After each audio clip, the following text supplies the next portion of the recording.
Hello, House of Prayer family. This is Sharon, and I'm here this afternoon to give you a prophecy that was given in April the 22nd, 1957, by Bertha, Dudde.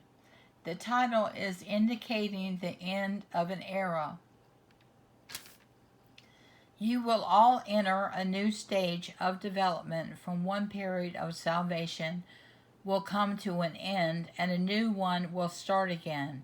It has been said too many times already without finding credence amongst people, and yet it is the greatest significance that you believe in it, because you will decide for yourselves as to whether you will advance or regress in your development, and because you will be affected by two entirely different destinies, exceedingly lovely and glorious or incredibly painful.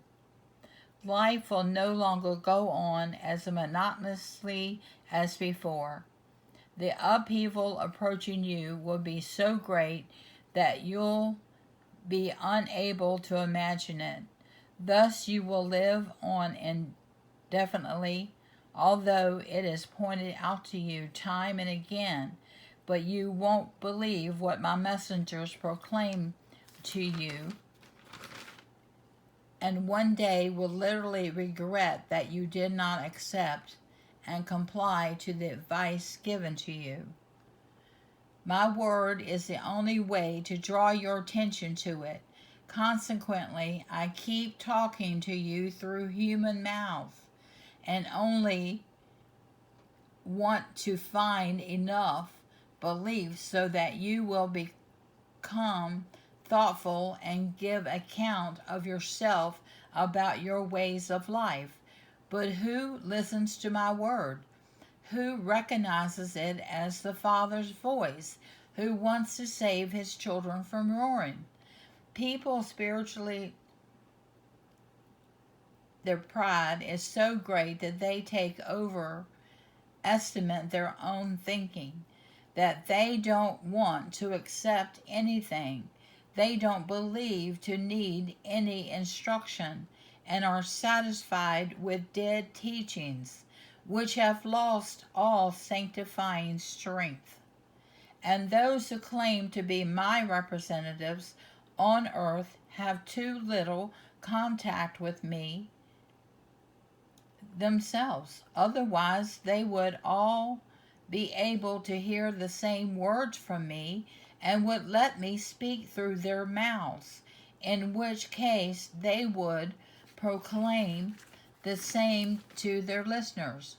As I announced time and time again, that you are facing a significant turning point, earthly and spiritually. Your human plan far in advance. You create and work as if you had an infinity long time on your disposal. You don't want to believe in the conclusion of the error, which is nonetheless approaching you shortly. Thus you are tirelessly acting in an earthly sense. But what are you doing for your souls? Why don't you consider it the same way, since you know, after all, that you will have to die one day, and you cannot take any of your earthly possessions with you into the kingdom of the beyond? But since I tell you that all people's lives will come to a sudden end, it should prompt you into working harder at improving your souls to make you realize the futility of earthly hunting and striving. But you do not believe and cannot be forced into this belief. Even so, you should hear it time and again from me through my messengers, who bring you my word. You shall not be able to say that you remained without knowledge. You shall not be able to say that you were taken by surprise. Thus, time and again, people will cross your path and nourishing you and warning you, and the happenings surrounding you will also contribute towards making you thoughtful and blessed, as he who's taken notice of it prepares himself for a change that will occur. He will truly thank me one day that I pointed the forthcoming out to him, for the time granted to humanity to obtain spiritual perfection has come to an end. Amen.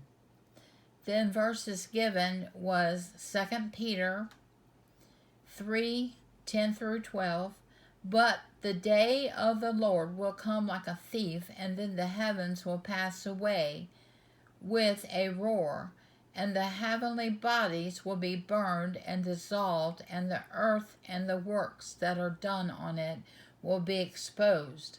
Since all these things, and thus to be dissolved, what sort of people ought you to be in lives of holiness and godliness, waiting for hastening the coming of the day of God, because of which the heavens will be set on fire and dissolved, and the heavenly bodies will melt as they burn.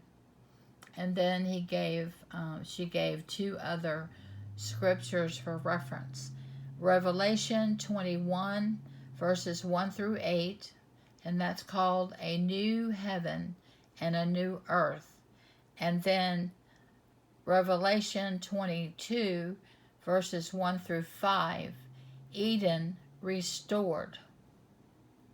Amen and amen.